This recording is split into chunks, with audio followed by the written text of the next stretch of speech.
From MTN News, this is Montana This Morning. Really, all in all, it's a big safety tool. Eyes in the night sky, how an airborne tool is helping Billings police catch thieves by spotting them in the dark. I want to be a voice for our community. Get politics out, keep it out if it's not there. Billings School Board seats on the ballot, what each candidate's priorities would be if elected. You want this to be the regional sports destination within several hundred miles.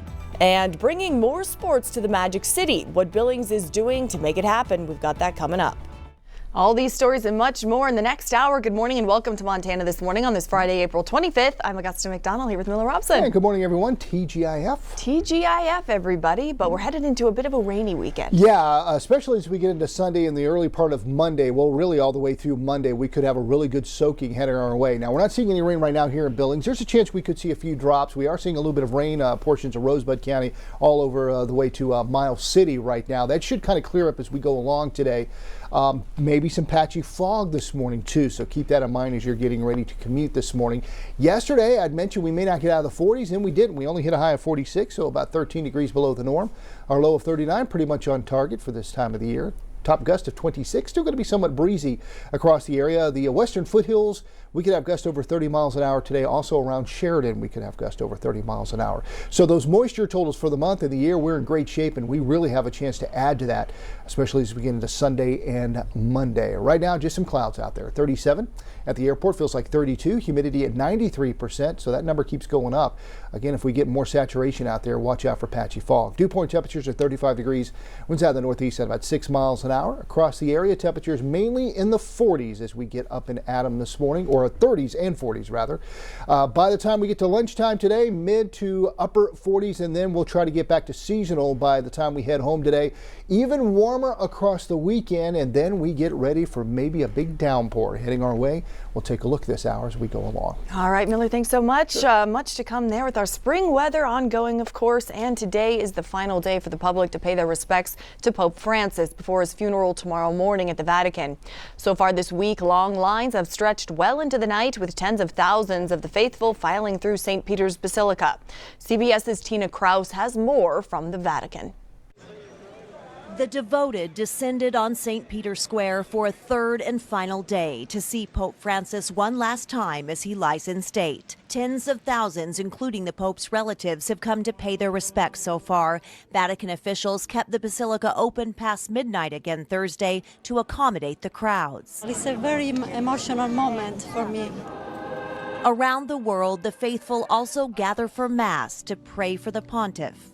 With much of tomorrow's funeral ceremony taking place outside, a massive security operation is underway as 170 foreign dignitaries are expected to attend. Snipers will be on the rooftops, drone detecting technology is in place, and more than 8,000 security forces will patrol the streets. The Vatican has released an image of Pope Francis's tomb made from marble with the simple inscription Franciscus. The Pope also approved a break in tradition just last year, removing the centuries-old practice of popes being buried in 3 coffins.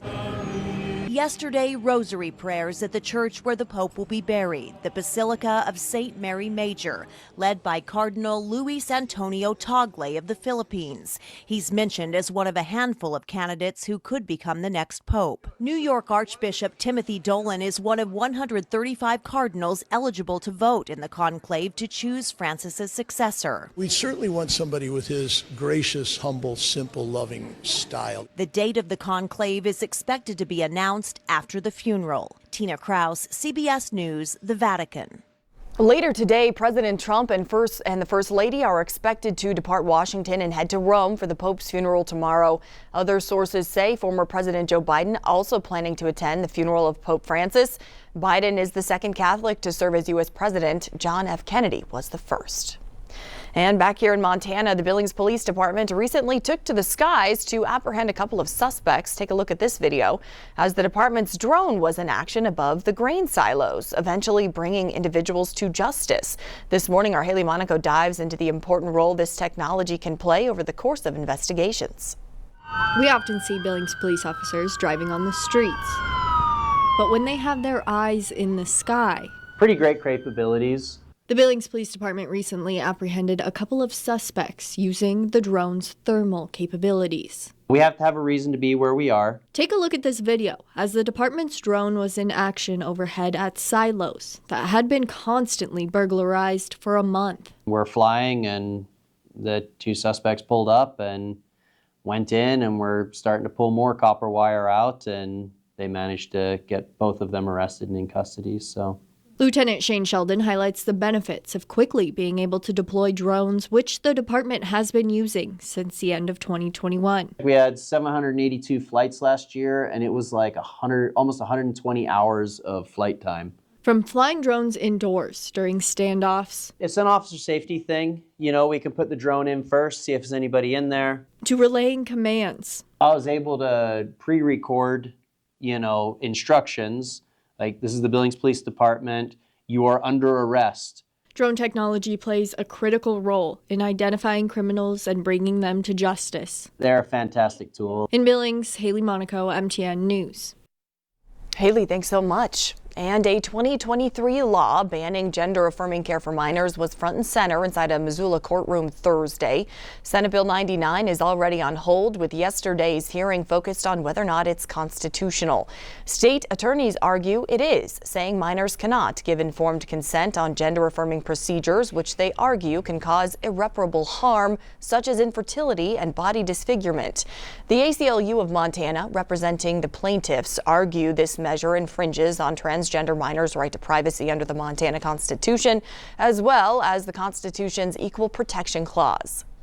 It's a blatant violation of our right to privacy, because in order to justify a law like this, the state needs to demonstrate that it's necessary, right?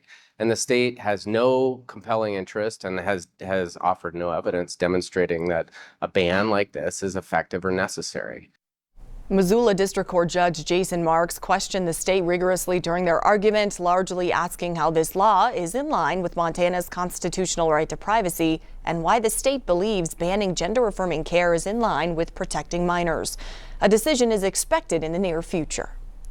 And Montana is looking to ditch an environmental hazard the next time you order your food to go. That's because a bill progressing through the Montana legislature will phase out styrofoam.